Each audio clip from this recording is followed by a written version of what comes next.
L'émotion, oui, l'émotion. L'Olympique de Marseille est une équipe qui carbure à l'émotion. On a senti sur le match contre Caen qu'ils ont douté lors de la réduction du score, refusé à juste titre par la VAR. Le match à huis clos en Coupe d'Europe nous l'a encore prouvé. Et le public absent à Lyon nous l'a certifié. Et on l'a vu aussi en Coupe d'Europe contre Limassol. L'OM a malheureusement reculé alors qu'il menait 2-1. Lors de tous ces moments où la critique a été facile, où aucun journaliste ou spécialiste nous a établi une critique constructive, où la critique a montré du doigt juste quelques joueurs ou l'entraîneur, moi, ça m'a laissé pantois. Pas toi? Non, non, c'est trop facile comme procédé. Et c'est pas très honnête en plus. On le félicitait il y a à peine un mois pour son coaching gagnant. J'en ai marre d'avoir affaire à des poissons rouges, pas toi? Ah putain, c'est pas possible. Alors moi, je prends de la hauteur, j'expertise et j'analyse. L'épopée de la saison dernière nous l'a démontré. Si le public n'était pas là, on n'aurait pas été en finale. Ça, ne l'oublions pas. Le public joue un rôle prépondérant pour l'équipe.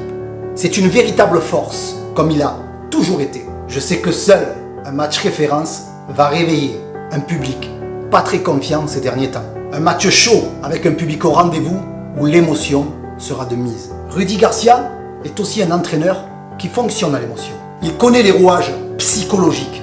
Il sent les coups, comme on dit en football. Et surtout, il aime ses joueurs.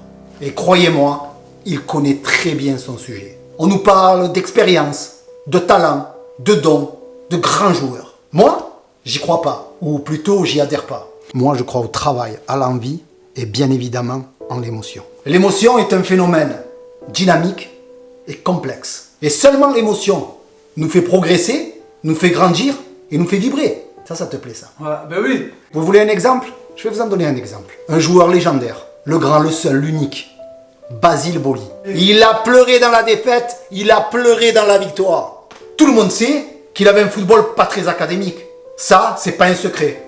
Tu as raison, il savait même pas jongler, frère. C'est exact.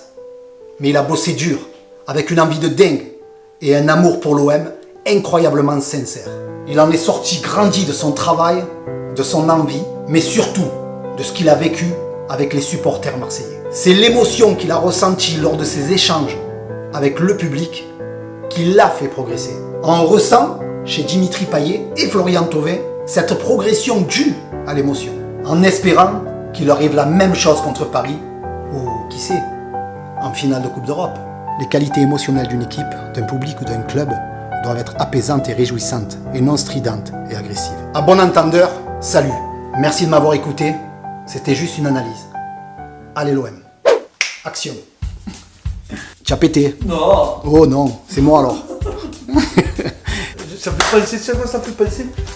À Giscard d'Estaing et Gigi. Au revoir. Non, Balladur, je vous demande de vous arrêter. C'était juste une analyse. Au revoir. Merci de m'avoir écouté. C'était juste une analyse. Au revoir. Moi, ça m'a laissé pantois. Pas toi? Action. Au revoir.